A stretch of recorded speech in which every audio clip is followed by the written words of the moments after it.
Hi there. My name is James Idema. The question today is, what are the 4 types of questions we can use to help people walk a process with us?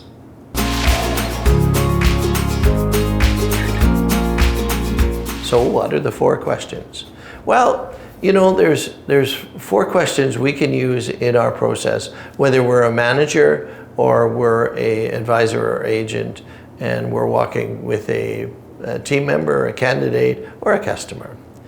The first question is the one that we're all familiar with, which are the closed-ended questions. The yes, no questions, 1944, £7, $4. It's a simple question we ask, but doesn't give us a lot of information. And, a closed-ended question often ends in yes or no. And probably the most powerful word we know as individuals is no, which we learn as a child and we carry into adulthood. So the next is an open-ended question, where you say, do you own any investments today? And they say yes. And then you say, tell me about them, which forces them to expand their answer. Well, I bought this, I did that, whatever. Okay? Which leads us into the third kind of question. So first is closed-ended, second is open-ended, third is probing. I'm sure you've all filled up a sink in your kitchen or your bathroom, and the water rises to the top, and then you pull the plug, and then it goes and spins down to the bottom. That's what a probing question is. You tell me more, tell me more, tell me more. Why do you say that? What do you mean by that? It's where you dig and dig and dig and dig until you gain that understanding that's really, really powerful. So those are questions that we use, the open-ended, the closed-ended, and the probing question, when we're trying to gather information to better understand the customer's current situation, to understand their reality, to understand the reality of a candidate or a team member of where they are and what's going on. Is you use those 3 kinds of questions. The 4th kind of question is probably the most powerful when we're trying to move people to action. When we're trying to move the customer to action, or we're trying to move our candidate or a team member to action to improve their situation. And that question is a situational question. It's where you put them in a situation and you ask them how they will behave in that situation. For an example is, a question we could ask a customer is, what would it mean to the family if you were to die too soon? Financially, what would it mean to the family? You're the primary income earner for the family. You've got a wife and a child, you've got a husband and a child, whatever.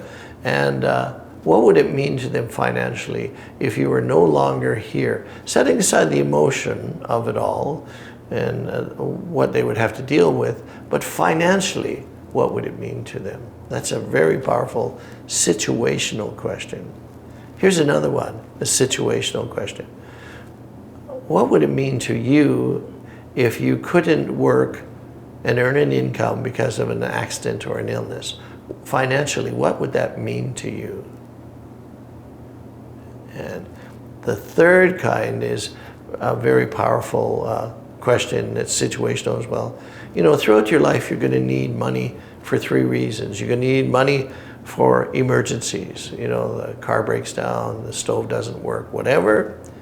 You're going to need money for opportunity because you'll want to buy a new car. You'll want to buy a new apartment. You'll want to go on a trip. These are all opportunity expenses. And you'll need money for retirement because regardless of what the government does or your company does, you'll need money to carry on your lifestyle.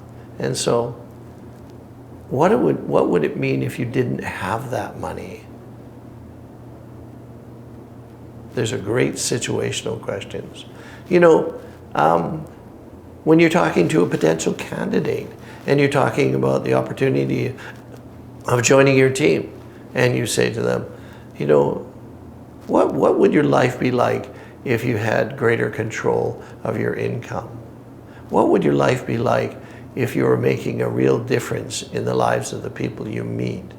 What would it mean to you if you were able to build a business that you owned? What would that mean to you? What would your life be like because of that? You know? And when you're talking to a team member that may be struggling, is saying, you know, what would your life be like if you were to master these processes? If you became much more effective on the telephone or more effective in the appointment, what would it mean to your results? And what would those results mean to your life? You know? And so the situational question is a really, really powerful question and should be asked of your candidates, should be asked of your team members, and should be asked of your customers. So those are the 4 kinds of questions. Closed-ended, the yes and no questions. Open-ended, where you get a bit more information. Probing, where you dig deeper, deeper, deeper. And finally, situational questions.